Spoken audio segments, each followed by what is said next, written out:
It's another edition of Time About the Movies, and before anybody asks, I'm sunburnt because of the game I went to today. I went to the Pitt Panther game against Rhode Island, and I did an episode of Movie Stop for it. If you want to see that, go ahead and click the corner there. That's why my face is sunburnt. I bought the sunglasses with me, but I didn't bring my hat, so that's why half my face is completely sunburnt right now. But I'm gonna make it through here. I'm not doing my usual setup for right now because most of what we're going to look at today is not, most of the movies here I have not really seen, so I can't really comment on most of them, but we can comment on some of them because because we have 5 movies to look at. I've seen a couple of them, and we're also getting into the start of the 1992 summer movie season. And unlike the last couple of summers, this is one of the lesser summer movie seasons of recent memory. I mean, this is one where a lot of the movies didn't really live up to all the expectations and hype that they had at the time. But this first one here could be a perfect example of that. It's Mel Gibson and Danny Glover starring in Lethal Weapon 3.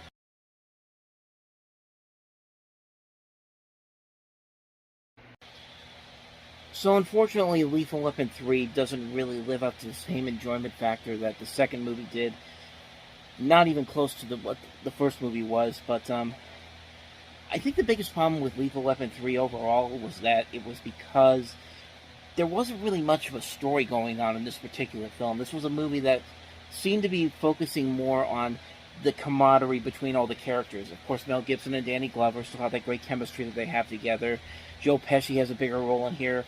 They bring in Renee Russo for this new one, and she eventually later joins the next film.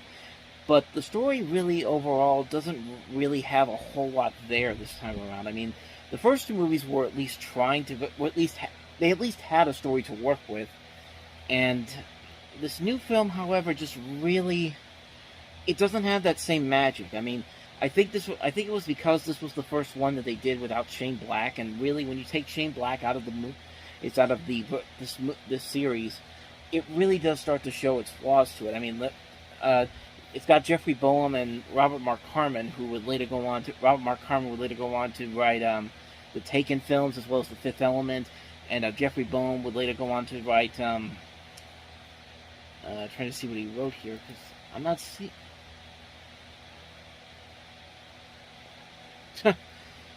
I lost my train of thought there, but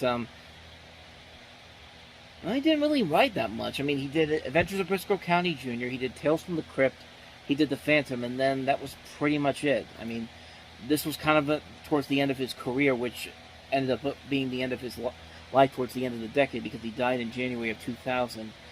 And just in this movie, you can really tell that there really wasn't that same spark that was there the first time around with the first 2 movies. I mean, like I said before, the cast still works very well. They just really didn't have anything to do in this particular movie. I feel like they just rushed this one out there so they could just get it out there so they can make money and then get out of the way. And then, yeah, it's just an okay movie. It's a movie that still has some memorable moments to it. It still has some funny moments to it. But it certainly doesn't live up to the same hype the first 2 movies did. But again, it's not terrible. It's much. I would say it's a decent film still, but like I said, it's nothing spectacular. It's just an okay sequel.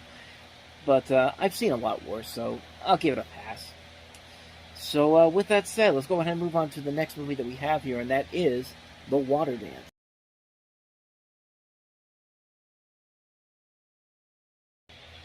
Here's one of those movies that I really know nothing about. You have the story of Joe Garcia, who is a writer who is paralyzed after a hiking accident.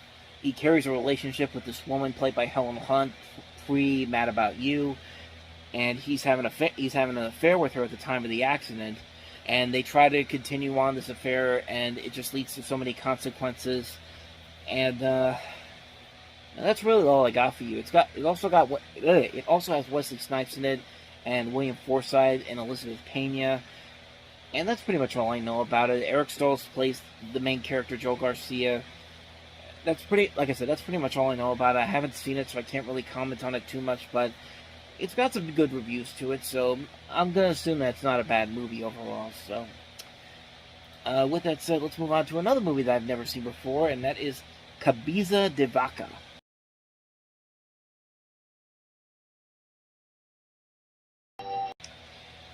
So basically, the premise of this movie is that it's kind of like a biography about Alvar Nunez Cabeza de Vaca, who is an early Spanish explorer.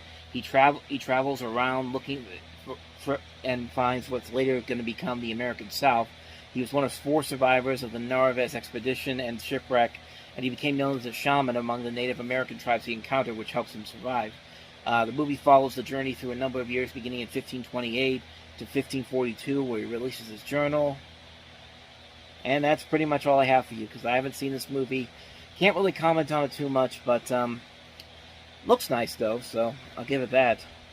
But with that said, let's go ahead and move on to the other movie that I've seen of the 5 films, and that is Bill Paxton in The Vagrant.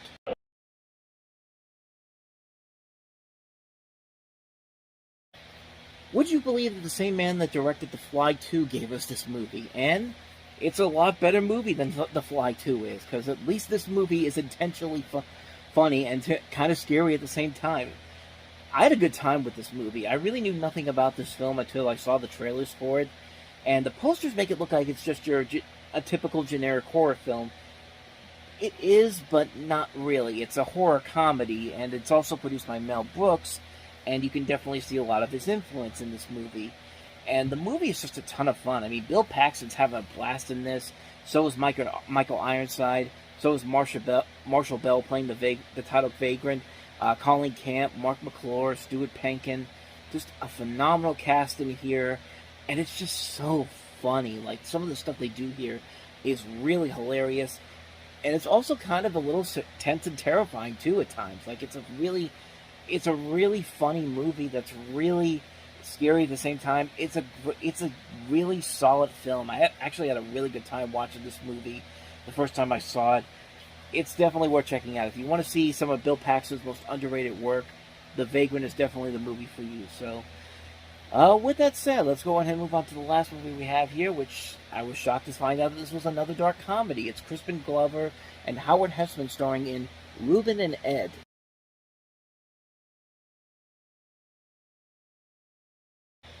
I guess this is sort of a dark comedy. I mean, you have Crispin Glover playing an eccentric, unsociable young man forced by his mother to make some friends before she returns his stereo to him, and he comes across this pyramid scheme salesman to assist in finding a location to bury a frozen cat.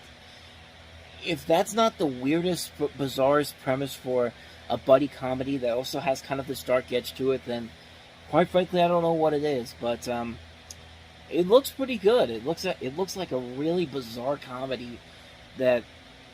It's funny because when you look back at according to this, there was a David Letterman episode in '87 when Crispin Glover was in The River's Edge. He showed up on the show looking like the character in this movie, and that led many people to believe that Glover was actually doing this character to see if it would actually work in a movie. Which, if you watch that clip and you watch this trailer, you could definitely see very similar aspects to both his characters in there. The character on the show and then the character in this movie. This looks like a bizarre movie, and it could be a ton of fun too. So I don't know, maybe one day I'll definitely check this one out. I'm actually very curious to see how this movie actually pans out. I don't know how good of a reception it's had over the years. I can't really find anything at the moment, but my interest is definitely peaked. I really do want to see this movie and see what it actually ends up panning out being. So on that note, we wrap up another edition of Time About the Movies. We jump into Memorial Day weekend on our next episode with 4 movies to look at, including what was then considered one of the most anticipated movies ever, which was Alien 3. How do you follow up one of the greatest action sequels of all time, which was also one of the great sci-fi films, period. The reception was not as well as you would think it would be, but we'll delve into that one when we get to that one. Alien 3 we'll look at. We'll also look at another movie that was also seen as kind of a failure, Tom Cruise and Nicole Kidman in Ron Howard's Far and Away. We also have Pauly Shore and Sean Astin in Encino Man with Brendan Fraser as well, and also Europa. So 4 movies to look at next time around, and we will do just that on the next show tomorrow. So with that said, though, thank you guys for watching, and I apologize for the setup right now. Hopefully by tomorrow we'll be back to normal, but this is pretty much what I have to do right now. So if you want to see more videos like this, check out the playlist on the next page, check out the previous episode, and I'll see you guys tomorrow for another episode. So thank you for watching. I'll see you next time, and until then, as always, take care.